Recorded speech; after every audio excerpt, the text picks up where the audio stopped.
Bapak Ibu rahmatullah, salah satu cara untuk menguatkan hati kita, menambah iman kita, menyemangati diri kita, dan memantapkan azam kita adalah dengan membaca kisah-kisah para rasul.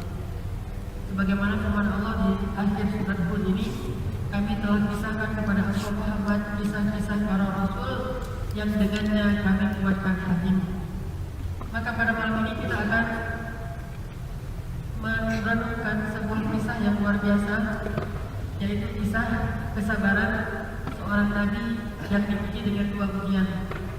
Pertama diuji dengan kelapangan hidup, setelah dibanting oleh Allah diuji dengan kesempitan hidup.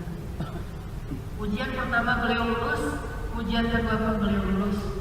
Diberi kelapangan hidup yang seluas-luasnya, beliau menjadi orang yang bersyukur. Diberi kesempitan hidup yang sesempit-sempitnya, beliau menjadi orang yang sabar. Siapakah dia?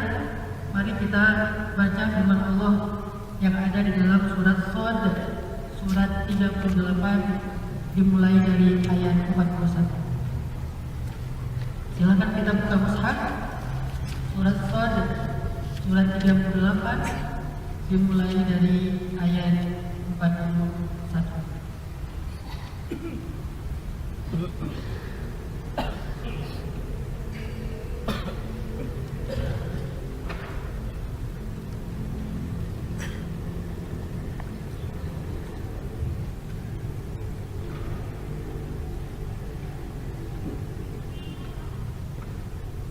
أعوذ بالله من الشيطان الرجيم أعوذ بالله من الشيطان الرجيم بسم الله الرحمن الرحيم بسم الله الرحمن الرحيم واذكر عبدنا أيوب واذكر عبدنا أيوب إذ نادى ربه أني مسني الشيطان بنصب وعذاب إذ نادى ربه أني مسني الشيطان بنصب وعذاب اركض برجلك هذا مغتسل بارد وشراب اركض برجلك هذا مغتسل بارد وشراب ووهبنا له أهله ومثلهم معهم رحمة منا ووهبنا له أهله ومثلهم معهم رحمة منا رحمة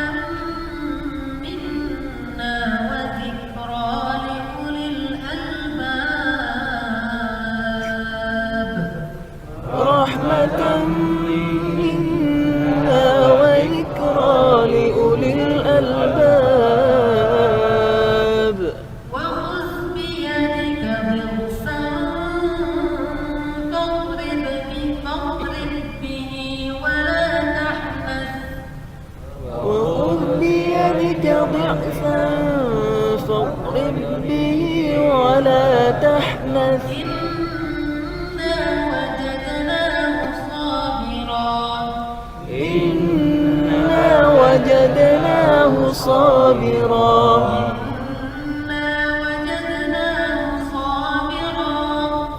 إنا وجدناه صابرا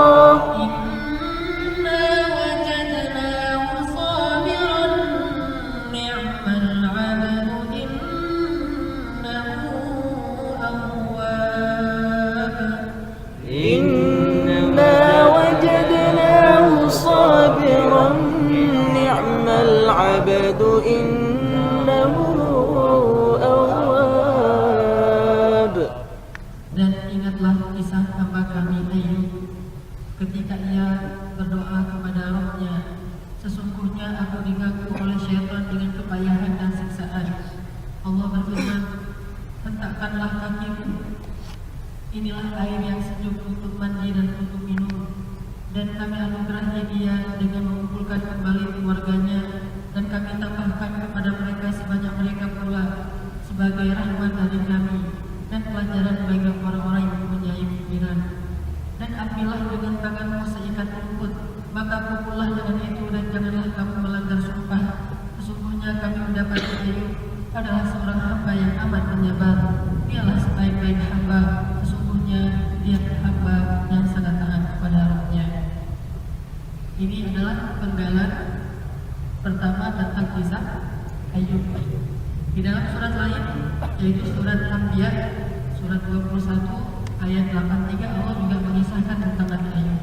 Coba kita buka surat 21, surat Al-Anbiya ayat 83.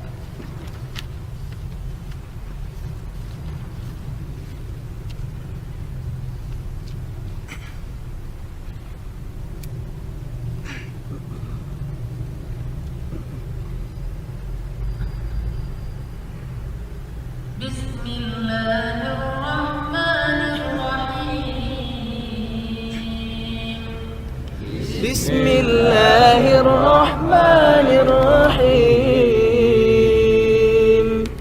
وأيوب إذ نادى ربه أني مسني الضر وأيوب إذ نادى ربه أني مسني الضر وأنت أرحم الراحمين. أني مسني الضر وأنت أرحم الراحمين.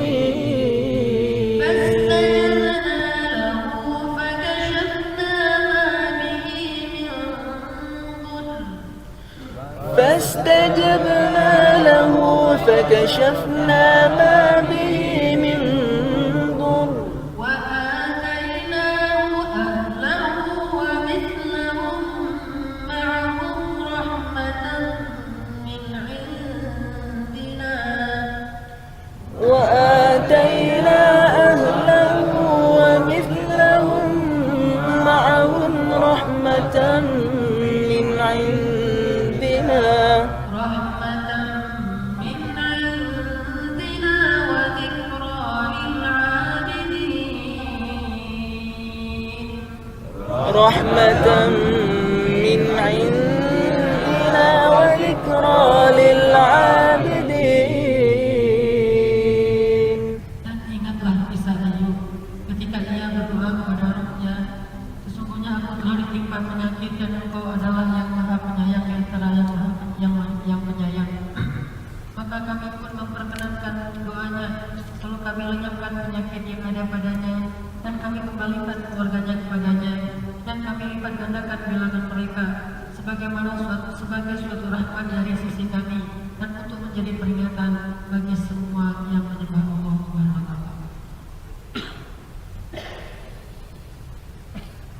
Bapak Ibu rahmatullah, inilah kisah yang kata Allah di akhir surat Hud, ma nusabbitu bihi fu'adak, yang dengan kisah itu seorang mukmin itu dapat menambah keimanan mereka. Dengan kisah itu seorang mukmin mengambil ibrah dan mau'izah. Kita tidak mengambil kisah-kisah Al-Quran hanya untuk membuang waktu. Kita tidak merenungkan kisah-kisah Al-Quran hanya untuk menikmati alur dan ceritanya saja. Kita tidak merenungkan kisah-kisah Al-Quran untuk memperpanjang debat-debat di antara kita tentang hal-hal yang masih mutasyabih. Tetapi kita merenungkan kisah Al-Quran untuk mengambil ibrah dan mau'izah. Kita merenungkan kisah Al-Quran untuk menambah iman, ziyadatul iman. Kita mengambil kisah Al-Quran untuk menjadi orang yang lebih sabar, lebih tangguh, lebih lebih teguh pendiriannya saat kita menghadapi ujian-ujian hidup. Begitulah tujuan dari Allah Subhanahu wa taala menyampaikan kisah-kisah di dalam Al-Quran. Maka salah satu di antara kisah yang bisa mensabbatu bihi fu'adak untuk menambah keimanan kita adalah kisah seorang nabi, yaitu Ayyub alaihissalam. Siapakah Ayyub alaihissalam? Bagaimana kisahnya? Apa pelajarannya? Apa ujian yang Allah berikan kepada beliau? Ada di dalam kisah Ayyub alaihissalam. Bapak Ibu rahmatullah, Ayyub, kalau kita melihat dari keturunannya, dia adalah nabi yang secara urutan berada di bawah Nabi Ibrahim. Semua nabi sejak zaman Nabi Ibrahim yang berada di bawah beliau, semuanya keturunan Ibrahim. Ismail, Muhammad, Ishak, Yakub, Yusuf, Ayub dan segala macam sampai kepada Isa, semua ini adalah anak dari Ibrahim. Jadi Nabi Ibrahim setelah beliau, semua yang menjadi nabi adalah keturunan beliau. Sehingga Nabi Ibrahim dikenal dengan nama bapaknya Barada. Tidak ada satupun nabi yang datang setelah Nabi Ibrahim kecuali berasal dari keturunan Nabi Ibrahim. Sehingga keluarga Ibrahim ini disebut sebagai dzurriyyatan mimbang, salah satu keluarga yang Allah istafa, yang telah Allah pilih di antara keluarga-keluarga di muka bumi. Apa hubungan Ayyub dengan Ibrahim? Ibrahim punya anak dua. Yang pertama bernama Ismail, yang kedua bernama Ishak. Ismail kemudian menjadi orang Arab. Ishak kemudian punya anak dua. Pertama namanya Yakub, pertama namanya Is, kedua namanya Yakub. Nabi Ishak punya dua anak. Yang satu namanya Is, yang satu lagi namanya Yakub. Is dan Yakub ini saudara kembar. Jadi duluan lahir Is, baru lahir Yakub, tapi saudara kembar. Yakub punya anak, salah satunya bernama Bunyamin dan Yusuf. Ada 12 anak Yakub. Dan Yakub ini dikenal dengan nama Israel, sehingga dari keturunan Yakub nanti muncul ras namanya orang Israel, Bani Israel. Sedangkan dari Is muncullah orang Eropa. Is ini dikenal dengan Abu Rum. Abu Rum orang Banu Asfar, orang yang rambutnya berwarna pirang. Maka dari Is muncullah yang namanya orang Romawi, orang Eropa. Salah satu di antara anaknya Is namanya Ayyub alaihissalam. Jadi kira-kira Ayyub itu dengan Nabi Ibrahim, siapanya Ibrahim? Cucunya Ibrahim. Kalau dengan Yusuf, siapanya Yusuf? Ayyub dengan Yusuf siapa? Siapa? Sepupuan. Bapaknya Ayyub adalah saudara kembar bapaknya Yusuf. Yakub dan Is saudara kembar. Dari Yakub muncul Yusuf, Bunyamin dan 10 lagi yang lain. Sedangkan dari Is muncul beberapa orang anak, salah satunya bernama Ayyub. Seorang laki-laki yang saleh. Ayahnya Nabi, kakeknya Nabi, kemudian kakek buyutnya juga Nabi. Kakeknya Ishak, kakek buyutnya Ibrahim. Cuma beda dikit dengan Yusuf. Kalau Yusuf benar-benar setiap generasinya Nabi. Yusuf Nabi, bapaknya Nabi Yakub, kakeknya Nabi Ishak, kakek buyutnya Nabi Ibrahim. Sehingga disebut Nabi Allah, anak Nabi Allah, cucu Nabi Allah, cicit Nabi Allah. Itu Yusuf.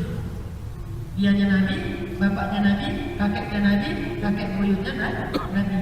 Jadi kalau lagi kumpul di rumah tuh perkumpulan para nabi. Kalau kita mudik gitu kan, kumpul di rumah, ada pengusaha, ada dokter. Kadang-kadang ada satu keluarga dokter semua, satu dokter gigi, satu dokter mata, satu dokter hidung, satu dokter telinga, pokoknya dokter lah semuanya. Kalau ini satu keluarga Nabi semuanya.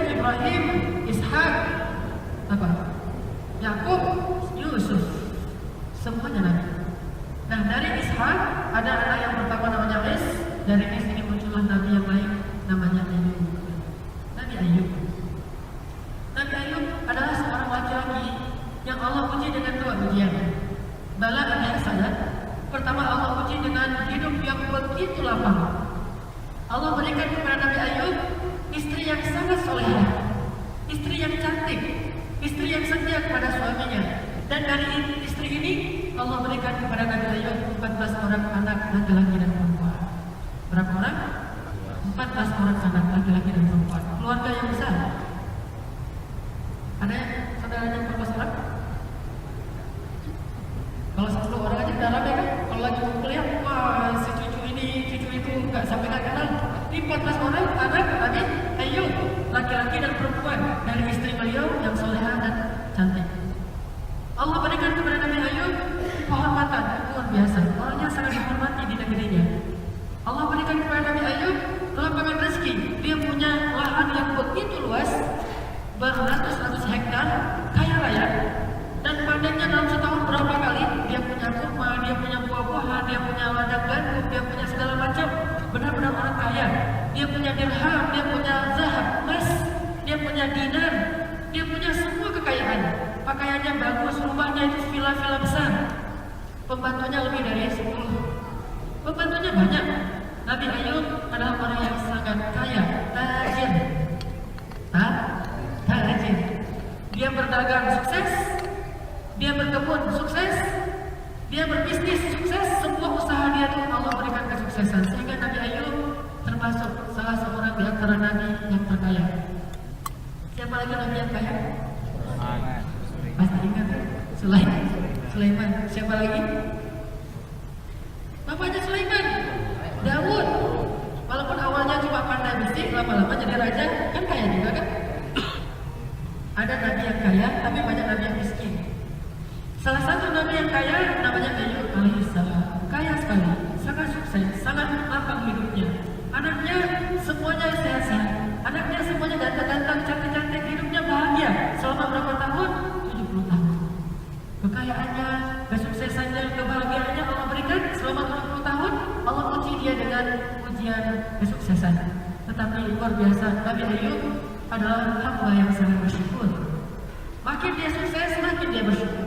Makin dia sukses, makin dia banyak membantu orang lain. Semua orang sayang kepada Ayub, senang kepada Ayub. Banyak yang dibantu oleh Ayub alaihissalam. Istrinya mencintai dia karena kesuksesannya. Anaknya mencintai dia karena seorang ayah yang luar biasa. Tidak ada yang kekurangan, tidak pernah kelaparan. Allah menguji Nabi Ayub dengan kesuksesan selama 70 tahun. Tiba-tiba setelah 70 tahun berlalu, Allah membalikkan kehidupan Ayub 180 derajat, berubah. Dari yang awalnya sukses sama sekali menjadi hancur lebur, jatuh serendah-rendahnya. Awalnya Nabi Ayub diberikan kerugian demi kerugian. Hartanya satu persatu Allah ambil, Allah ambil, Allah ambil. Kemudian Allah berikan kepada Nabi Ayub penyakit yang luar biasa. Ini yang paling terkenal. Sakit yang diberikan kepada Nabi Ayub itu luar biasa, sehingga membuat Nabi Ayub terbaring di atas tempat tidur, tidak bisa berbuat apa-apa. Lumpuh, tidak bisa ngapa-ngapain. Kakinya tidak bisa digerakkan, tubuhnya tidak bisa digerakkan. Kalau orang sekarang mungkin semacam stroke, tapi bukan stroke. Kanker juga nggak tahu. Yang jelas penyakitnya membuat beliau hanya bisa terbaring di atas tempat tidur. Allah berikan. Coba bayangkan seseorang yang pernah sukses berada di atas, tiba-tiba jatuh, itu gimana mentalnya? Kalau orang yang sudah biasa di bawah, jatuh nggak terlalu tinggi kan? Karena emang dia di bawah, ketika jatuh ya sakit sih, tapi nggak terlalu tinggi jatuhnya. Tapi ketika orang sudah begitu tinggi, jatuh, itu benar-benar jomplang. Sehingga bisa, orang kalau nggak tahan bisa gila. Betapa banyak hanya gara-gara nggak terpilih sebagai caleg, akhirnya masuk pesantren orang yang gila.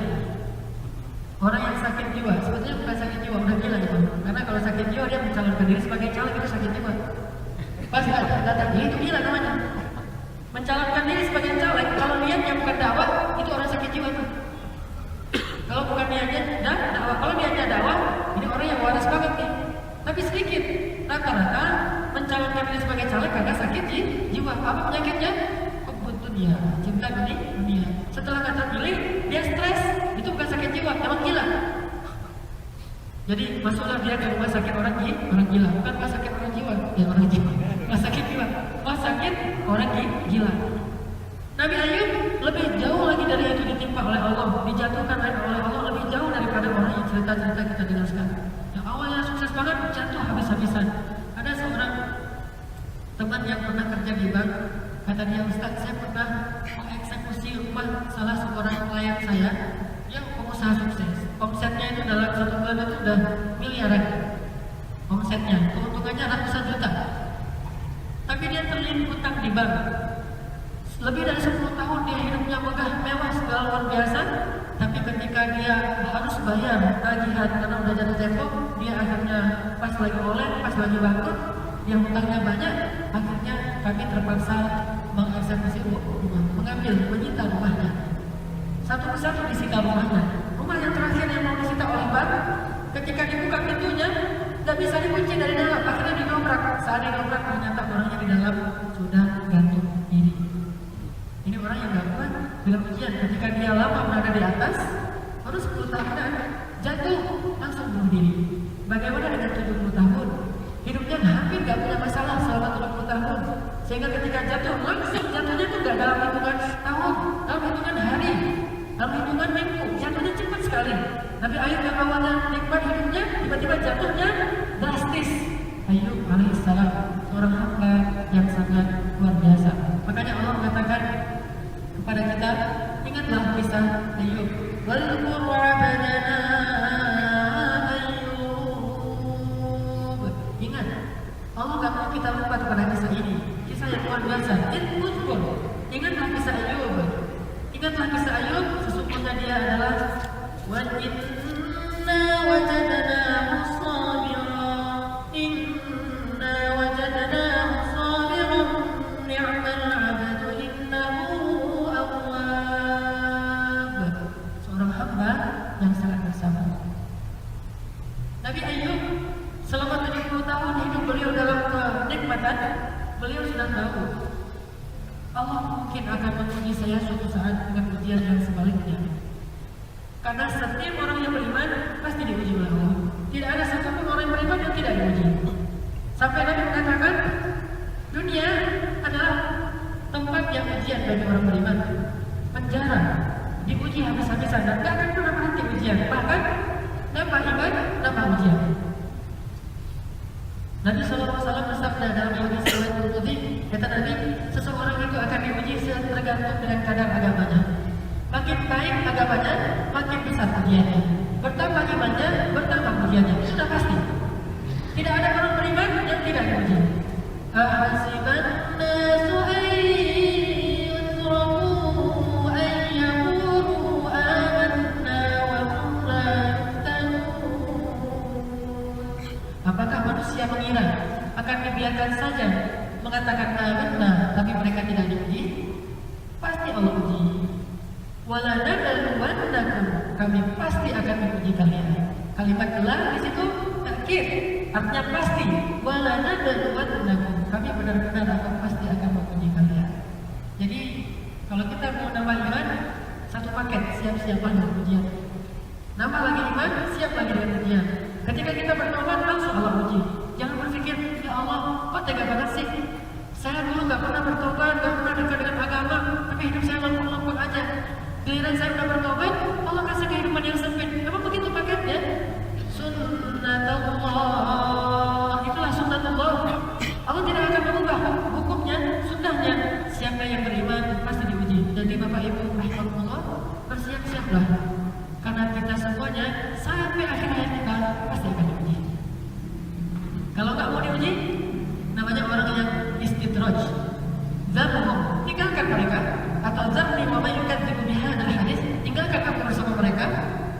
Sanastadrijuhum min haitsu la ya'lamun. Akan kami istidraj dia dari jalan yang dia tidak pernah sadar. Istidraj artinya apa? Dibiarkan dalam kesenangan yang membuat dia semakin jauh dari Allah. Atau yang lebih parah dari istidraj, bara'ah. Bara'atun minallah. Allah angkat tangan. Allah biarkan mereka. Allah berikan mereka kesenangan, tetapi Allah tidak berikan lagi mereka kebaikan. Kesenangan ya, tapi kebaikan Makanya orang yang beriman adalah orang yang harus siap untuk diuji oleh Allah. Coba kita buka firman Allah di dalam surat 29 surat Al-Ankabut ayat pertama. Surat 29 surat Al-Ankabut ayat pertama.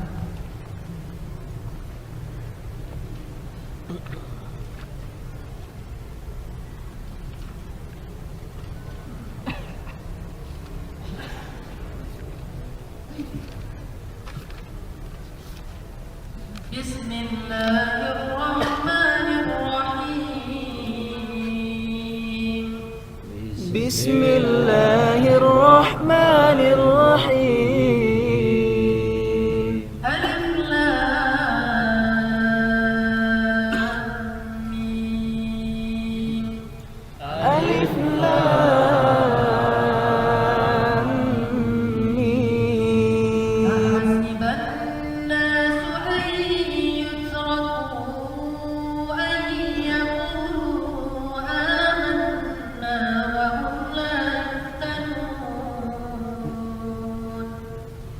Ahasiban nasu an yutraku an yaqulu amanna wa hum la yuftanun. أحسب الناس أن يتركوا أن يقولوا آمنا وهم لا يفتنون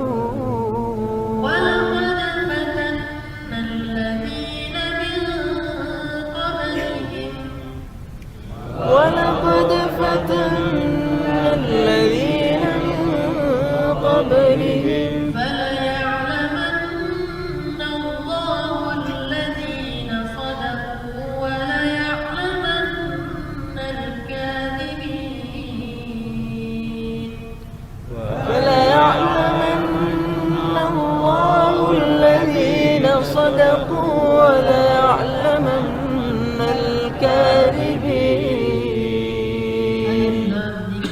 Apakah manusia mengira akan dibiarkan saja mengatakan kami telah beriman, sedangkan mereka tidak lagi diuji? Sungguh kami telah menguji orang-orang sebelum mereka, maka Allah tahu siapa orang-orang yang benar, dan Allah juga benar-benar tahu siapa para pendusta. Apa maksud dari ayat ini? Apakah kalian pikir cukup mengatakan amanah? Wa minan nasi man yaqulu amanna billahi wa bil yawmil akhir. Ada orang mengatakan amanah tapi tidak mau diuji, maka kata Allah apa? Wa ma hum bimu'minin. Mereka bukan orang yang beriman. Lalu kalian pikir cukup mengatakan amanah sementara kalian tidak diuji? Siap-siap, semua kita pasti akan diuji. Diuji dengan banyak macam ujian. Massatuhumul ba'sa, ujian fisik, wadh-dharra, ujian harta, wa zulzilu, ujian mental dan perasaan. Pasti akan diuji. Fisik, harta, perasaan, atau tiga-tiganya, atau salah satunya, atau dua di antara yang tiga, atau semuanya diuji dan tidak akan pernah berhenti sampai kita bertemu dengan Allah Subhanahu wa taala. Kenapa? Hakikat kehidupan dunia bagi orang mukmin adalah ladang ujian, dan bagi orang kafir Allah langsung membalas sedikit kebaikan mereka, langsung dibalas di dunia karena mereka tidak dapat balasan apa-apa nanti di akhirat. Kita, kebaikan kita dibalas sedikit di dunia, tapi yang paling besar balasannya adalah di akhirat. Makanya bersiap-siaplah sebagaimana Nabi Ayub 70 tahun diberikan nikmat hidup, sudah siap suatu saat pasti akan diuji dengan kesempitan hidup, dan setelah 70 tahun beliau benar-benar diuji. Bagaimana kelanjutan tentang kisah ujian Nabi Ayub fase kedua itu, insya Allah nanti akan kita renungkan setelah sudah Isya. Bapak Ibu rahmatullah, mari kita buka Mushaf surat Al-Baqarah ayat 155. Silakan kita buka Mushaf surat Al-Baqarah ayat 155.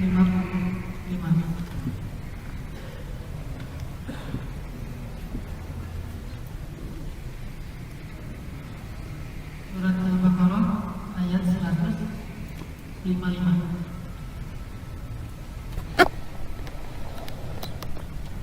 Bismillahirrahmanirrahim.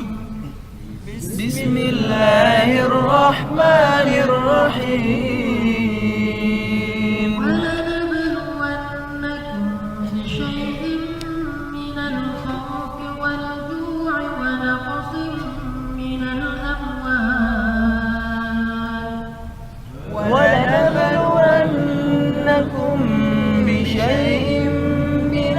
الخوف والجوع ونقص من الأموال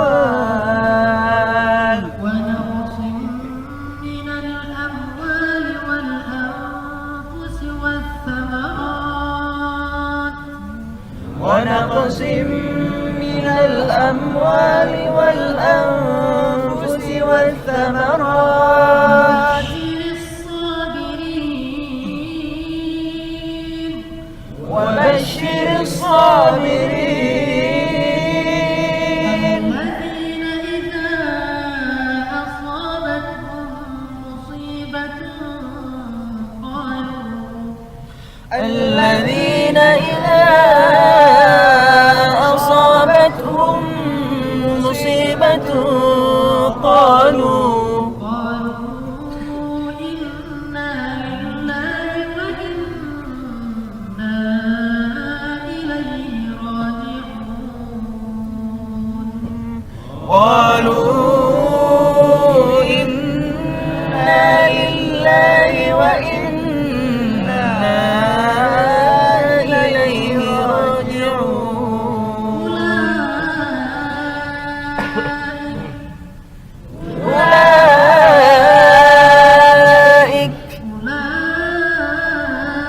أولئك عليهم صلوات من ربهم ورحمة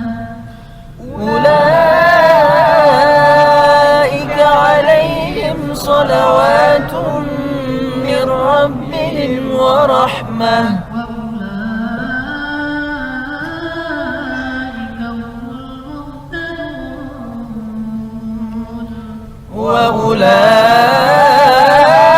وأولئك هم المهتدون وأولئك هم المهتدون. Dan pasti kami akan benar-benar memberi kalian ujian dengan sedikit rasa takut dan rasa lapar, kekurangan harta, jiwa, dan buah-buahan.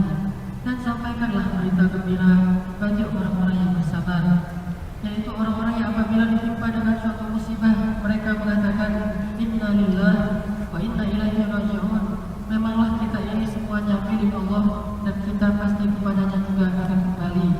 Mereka itulah orang-orang yang akan Allah berikan ampunan dosa dan rahmat dari roh mereka, dan mereka itulah orang-orang yang memperoleh. Nabi Ayub adalah salah satu di antara ulama yang disebutkan di ayat 140. Apa ujian yang kedua yang diberikan kepada beliau? Allah mengurangi sedikit demi sedikit dari nikmat yang tadi Allah limpahkan kepada Nabi Ayub selama 70 tahun. Dikurangi amwal wa samarat. Allah kurangi hartanya dan buah-buahnya. Penghasilan beliau semuanya berkurang dalam waktu yang sangat singkat, jatuh miskin, sakit. Kemudian kesehatan beliau dalam waktu yang singkat kena penyakit yang luar biasa yang membuat beliau terbaring di atas tempat tidur, lumpuh tidak berdaya. Bahkan penyakit beliau dikhawatirkan menular kepada yang lain, sehingga satu persatu orang menjauh dari beliau. Ujian perasaan sahabat beliau menjauh dari beliau, tidak lagi mau menjenguk beliau. Bahkan ada 2 orang saudara beliau, saudara sekandung, ketika mereka datang ke rumah Nabi Ayub, mereka tidak mau dekat-dekat dengan Nabi Ayub. Mereka hanya berbicara di balik dinding. Dan waktu itu ada suatu pembicaraan yang Nabi Ayub mendengarnya. Kata salah seorang di antara 2 orang itu mengatakan, pasti Ayub melakukan satu dosa yang sangat besar sehingga Allah memberinya ujian seperti ini. Pasti dia melakukan dosa yang sangat besar sehingga Allah memberinya musibah ataupun siksaan seperti ini. Tidak mungkin dia sakit kayak gini kecuali karena banyak dosa. Nabi Ayub mendengar ini semakin sedih. Bukannya mereka mau menghibur beliau, malah mereka memfitnah beliau seorang pendosa sehingga diberikan ujian seperti ini. Bapak Ibu rahimahullah, tidak semua orang yang banyak diuji oleh Allah itu berdosa. Karena Nabi mengatakan, asyadun nas bala'an al-anbiya thumma sholihun. Orang yang paling banyak diuji oleh Allah, para nabi, kemudian orang saleh, kemudian orang yang sepertinya, kemudian orang yang sepertinya, kemudian orang yang sepertinya. Artinya apa? Makin saleh, makin banyak diuji oleh Allah. Para anbiya diuji oleh Allah, kemudian para salihin diuji oleh Allah, kemudian orang yang mengikuti para anbiya dan salihin ini juga diuji oleh Allah. Jadi kata Nabi, orang yang paling banyak diuji itu justru para anbiya dan orang salihin. Jangan buru-buru kita simpulkan, ketika ada orang diuji oleh Allah, hartanya berkurang, bangkrut dalam perniagaan, kesehatannya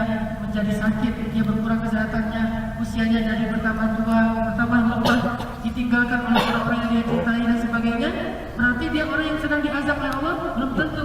Jangan buru-buru memvonis seseorang seperti itu. Bisa jadi dia jauh lebih soleh daripada kita. Makanya dia diuji dengan ujian yang jauh lebih berat daripada kita. Mungkin kalau kita diuji dengan ujian yang itu, kita udah putus asa dari awal. Karena kita tidak terlalu soleh, maka ujian kita nggak terlalu kelihatan. Ya gitu-gitu aja dari dulu. Ujiannya hawa nafsu terus menerus. Hawa nafsu nggak beres-beres. Baik hawa nafsu sifatnya mata melihat, ataupun hawa nafsu sifatnya mulut membicarakan. Itu aja terus jadi ujian kita. Mulut saya ujian saya, mata saya ujian saya. Nggak lulus-lulus. Kapan mau diangkat derajatnya? Padahal justru dengan ujian Allah mengkibarkan dosa-dosa yang telah lalu dan mengangkat derajatnya di masa yang akan datang. Tapi karena kita nggak lulus ya segitu-segitu aja, nggak diganti ujiannya sama Allah. Masih baik Allah mau memberi kita ujian. Kalau Allah udah mencabut ujiannya, walaupun kita nggak soleh, berarti Allah sedang mengistidraj atau baroah. Jangan sampai ini terjadi. Maka di satu sisi ketika dikasih ujian kita bilang alhamdulillah, di sisi lain kita bilang innalillahi wa inna ilaihi raji'un.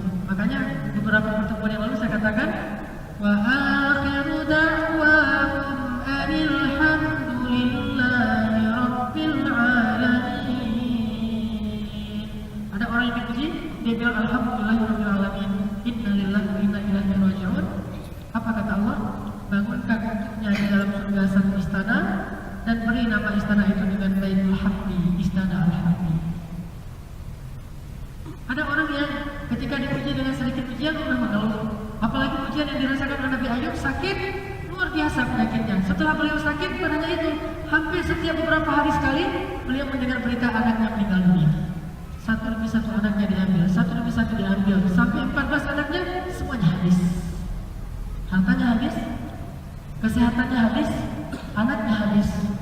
Yang tersisa dari keluarganya, istrinya satu-satunya yang solehah. Itu pun istrinya pernah mengeluh, ya Nabi Allah, sudah terlalu lama aku sakit, kenapa Allah gak sembuh-sembuhkan juga? Akhirnya Nabi Ayub bersumpah, demi Allah, kalau nanti aku sembuh, aku akan memukul dia dengan 100 kali pukulan. Kalau aku sembuh, aku akan pukul dia dengan 100 kali pukulan sebagai pelajaran. Bukankah cara memberi nasihat kepada istri itu ada beberapa kan? Kalau kalian takut mereka berbuat kesalahan, maka fa'atuhun, beri nasihat. Sudah diberi nasihat, namanya juga manusia, nggak bisa beri nasihat. Wah, juruhunna 'alal madaji', tinggalkan tempat tidurnya. Nggak bisa juga, waqribuhun, pukullah mereka. Artinya Nabi Ayub bernazar untuk memukul istrinya karena istrinya sudah diberi beberapa kali nasihat tapi masih mengeluh. Tapi bukannya istrinya orang yang nggak solehah. Kalau kita yang jadi istrinya mungkin bukan mengeluh saja, udah pergi lama-lama, dari awal udah pergi. Ini nggak pergi, udah lebih dari 5 tahun menemani Nabi Ayub, udah 7 tahun, sakitnya luar biasa, sesekali dia mengeluh itu wajar. Bukan hanya mengurus Nabi Ayub, hartanya sudah habis, apa yang mereka makan? Akhirnya istrinya menjadi pembantu di rumah orang. Coba bayangkan, yang dulunya tuan, yang dulunya seorang ibu rumah tangga yang punya banyak pembantu lebih dari 10, terhormat, kaya raya, sekarang gara-gara jatuh miskin suaminya, dia masih setia kepada suaminya dan dia rela untuk menjadi pembantu di rumah orang lain. Ini istri Nabi Ayub, istri yang sangat solehah. Tapi wajarlah dia mengeluh sesekali.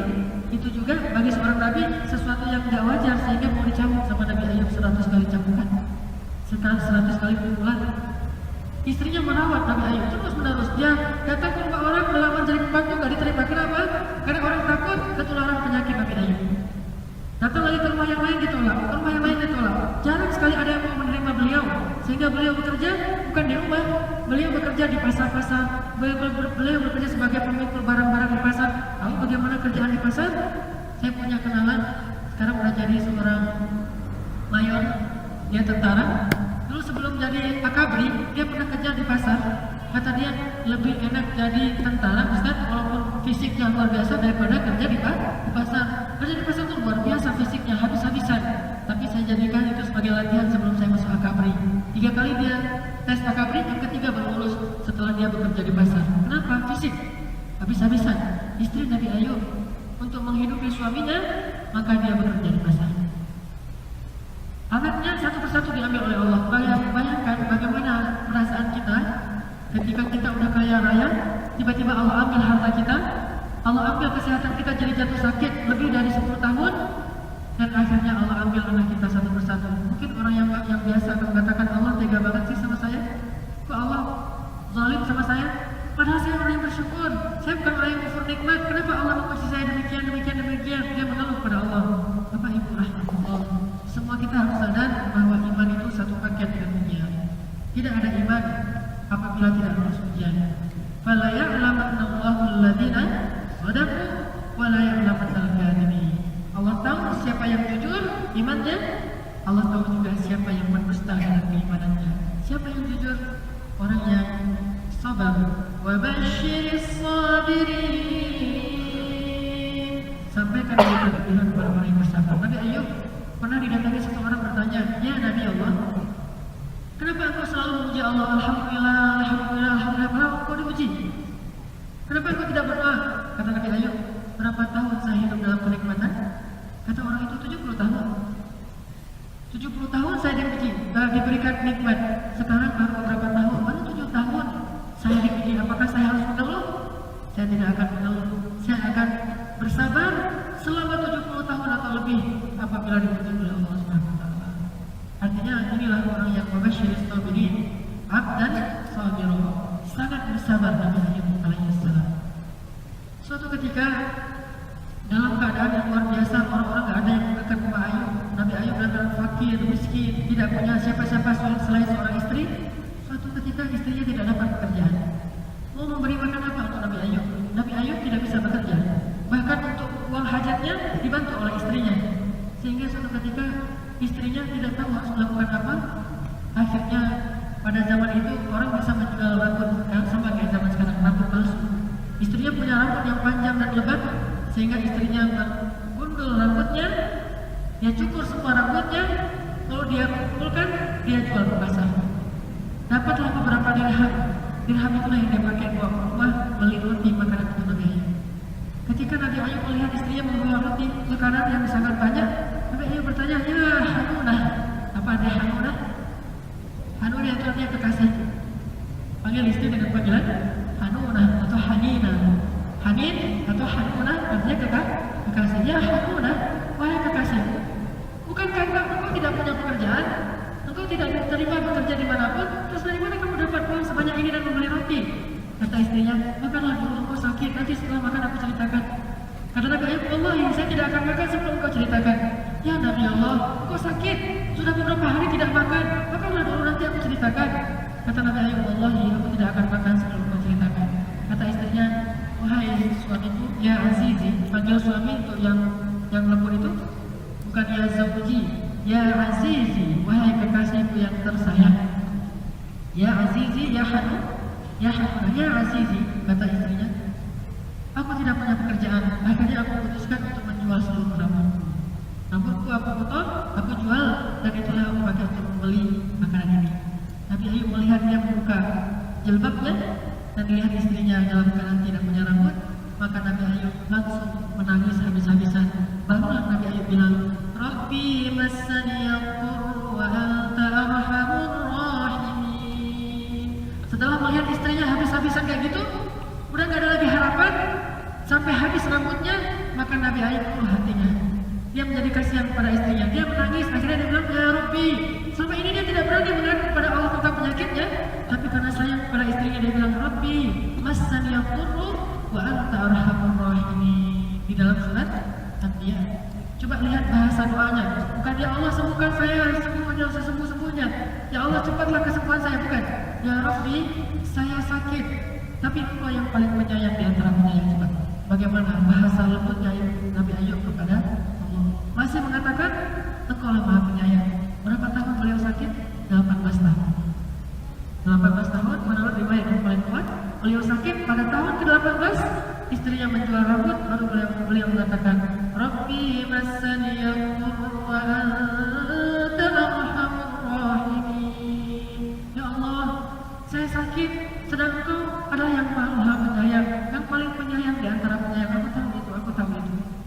Nabi Ayub, istrinya pergi lagi suatu hari. Nabi Ayub ingin membuang hajatnya, menunaikan hajatnya, tapi tidak ada istrinya. Akhirnya beliau turun dari tempat tidurnya, Ketika beliau turun dari tempat tidurnya, Allah menyuruh beliau untuk menghentakkan kakinya di tanah. Allah menyuruh beliau menghentakkan kakinya di tanah. Beliau hentakkan kakinya di tanah, keluarlah memancar air dari bawah kaki Nabi Ayub. Air yang sangat segar, air yang sangat baik. Lalu Nabi Ayub mandi dengan air itu, beliau berwudu dengan air itu, beliau minum air itu. Ketika beliau mandi dengan air itu, seluruh tubuh beliau yang tadi melepuh, yang sudah berbau, yang banyak penyakit, sembuh total. Dan ketika beliau minum, dalam fisik beliau, di dalam diri beliau semuanya sembuh, luar dan dalam sembuh. Apa yang terjadi pada Nabi Ayub? Seketika itu Allah sembuhkan beliau, bahkan fisiknya jadi lebih ganteng daripada sebelum beliau sakit. Beliau jadi seperti anak usia remaja, wajahnya berseri seperti anak muda lagi. Bukan hanya usia 70 tahunan, ditambah 18 tahun berarti 88 tahun usianya enggak? Usia seperti anak berusia sekitar 30 tahun, muda. Kenapa enggak 17 tahun Ustaz? 30 tahun lah. Terlalu muda 17 tahun, belum keren ya? 30 tahun usia sebaya, usianya seperti anak 30 tahun. Beliau kaget dengan fisiknya. Lalu beliau pergi ke belakang untuk melihat bagaimana wajah beliau di air. Lalu beliau memakai pakaian yang baru, yang wangi. Setelah itu istrinya pulang ke rumah beliau. Ketika istrinya pulang, melihat tempat tidur suaminya kosong, beliau takut. Jangan-jangan suami saya sudah meninggal atau terjatuh di mana? Dicari-cari sekeliling rumah. Di dalam kamar dia menemukan seorang pemuda yang sangat ganteng. Dia bertanya, "Man, kamu siapa? Kok kamu tiba-tiba masuk rumah saya? Kamu melihat suami saya Ayub, seorang nabi Allah yang sedang diuji oleh Allah, yang dia sakit-sakitan?" Kata Ayub, "Anak Ayub, saya Ayub." "La Allah, kamu bukan Ayub. Walaupun wajah kamu paling mirip dengan suami saya, tapi kamu bukan Ayub. Kamu jauh lebih muda daripada Ayub. Wallahi saya Ayub. Wallahi saya Ayub. Bagaimana ini terjadi?" Allah Maha Penyembuh. Akhirnya Allah berikan kepada Ayub kesembuhan dan usia yang muda kembali, yang kuat kembali fisiknya. Bukan hanya itu, Allah berikan kembali setelah itu kepada Ayub anak satu persatu dari istrinya yang sama. Lahir lagi anaknya. Berapa orang? 14 orang. Persis seperti firman Allah, kami ganti kepadanya anaknya sejumlah yang dia kehilangan dulu ketika dia sakit. 14 orang. Dan 14 orang ini wajahnya, sifatnya semuanya persis seperti yang 14 sebelumnya.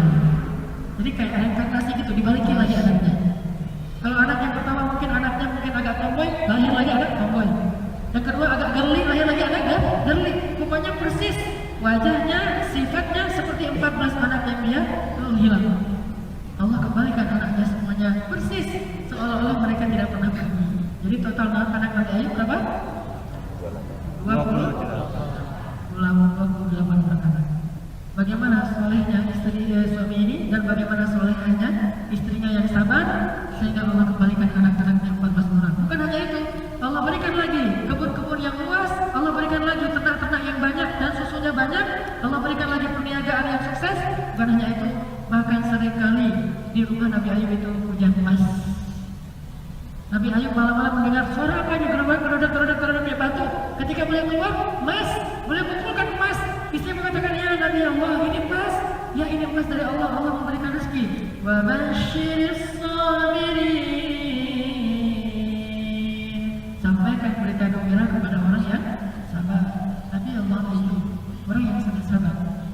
Artinya kita semuanya pasti akan diuji. Tapi Allah Subhanahu wa taala selalu menjanjikan busyra, berita gembira bagi mereka yang sabar. Segala solusi itu sudah ada waktunya, kita nggak bisa mempercepat. Bikulli syai'in ajaluh. Segala sesuatu itu ada waktunya, ada timingnya, ada durasinya. Kalau durasinya belum total, maka kita tidak akan sampai kepada solusi. Maka bersabarlah sampai datangnya pertolongan Allah. Hatta yaqula ar-rasul walladzina amanu ma'ah mata nasrullah. Apa kata Allah? Inna nasrullahi qarib. Tunggu sampai dia datang. Selama itu belum terwujud, maka bersabarlah. Tapi pasti akan ada jalan kepada Allah. Nabi Allah Ayub alaihissalam mudah-mudahan menjadi inspirasi bagi kita dalam kesabaran. Sabar itu tidak ada batasnya. Sabar itu sampai datang pertolongan Allah Subhanahu wa taala. Bersiap-siaplah ya ayyuhalladzina amanu sabiru wasabiru warabitu. Wahai orang yang beriman, bersabarlah, kuatkanlah kesabaran dan bersiap-siaplah. Kenapa? Pasti akan diuji. Siap-siap, keluar dari sini, Anda bertambah iman, maka bertambah ujian. Siap? Jangan berdoa, ya Allah jangan kasih saya ujian. Bukan, ya Allah kuatkanlah saya dalam menghadapi ujian. Tapi jangan juga berdoa, ya Allah kasih saya ujian yang banyak supaya saya naik kelas. Jangan meminta yang sulit-sulit. Tapi kalau diberikan, jangan menyerah. La taqnatu min rahmatillah, la tayasu. Sesungguhnya Allah Subhanahu wa taala Ghafurur Rahim. Barakallahu li wa lakum. Subhanallah wa bihamdika, asyhadu an la ilaha